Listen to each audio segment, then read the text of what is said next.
Hello, my name is Bruce Olav Solheim.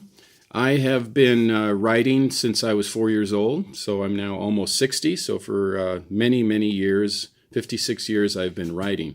I've written 8 books and 10 plays, and today I'm going to be talking about my latest book, Timeless, a paranormal personal history. And I also teach a paranormal class, or will start teaching a paranormal class this fall at Citrus College in Glendora, California.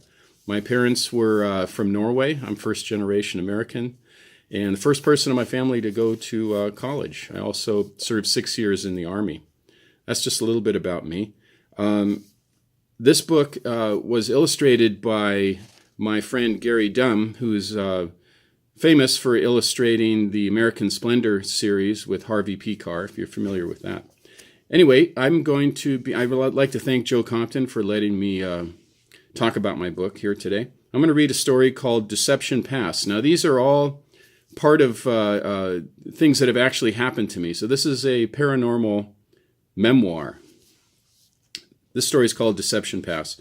Another one of my earliest memories was of an incident that happened in 1965 on a family camping trip to a place called Deception Pass State Park in Washington State, when I was nearly 7 years old. There are 2 ways to get to Deception Pass. One way is to take the ferry to the south end of Whidbey Island and then drive to the north end to arrive at Deception Pass. The other way was to drive up Interstate 5 to Burlington and then go west towards Anacortes and drive onto Whidbey Island via 2 bridges from Fidalgo Island to Pass Island, which is in the middle, and then finally to Whidbey Island. The 2 bridge spans aren't very long. One is 500 feet, the other is 1,000 feet. The drop to the dangerous waters below is nearly 200 feet. The waters at Deception Pass at tide change are so turbulent because it is a narrow, deep channel that connects the Strait of Juan de Fuca with the Saratoga Passage. More than 500 people have committed suicide at Deception Pass since the 1930s by jumping off the bridge spans. Maybe that's why the bridge always gave me a rather eerie feeling. We would stop at Pass Island, where there would be a small parking lot, and we would get out and look around and marvel at the great height and rugged beauty of this unique Pacific Northwest location. There were plenty of trails on Pass Island, and none of them were supervised or had any protective safety fencing or guardrails in 1965. It was very treacherous, with a lot of sharp rocks below the steep high cliffs on the north side of Pass Island, called Canoe Pass.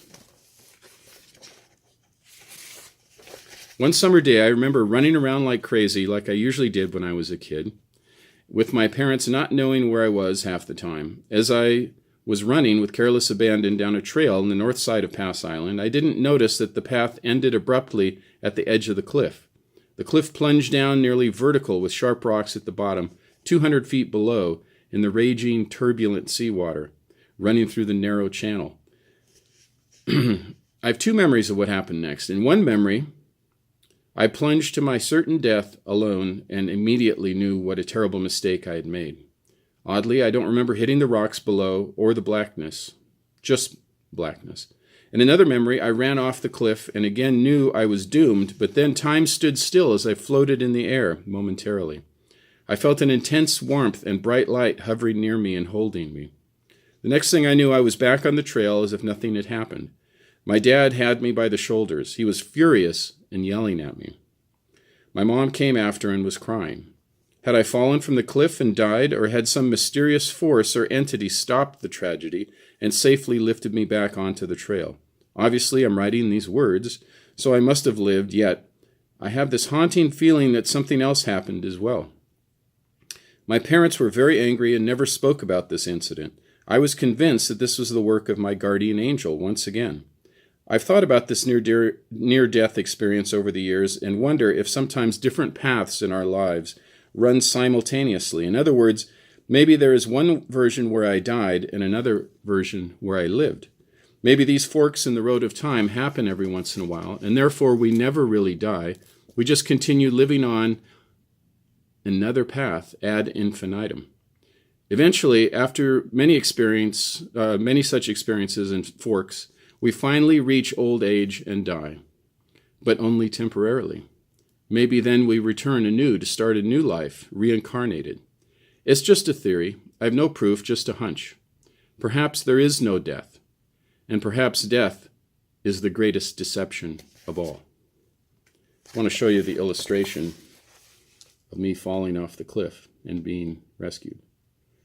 That's Gary Dumm's fine illustrations. Okay, I'd like to thank you very much for listening and continue to support Go Indy Now and Joe Compton. Thank you.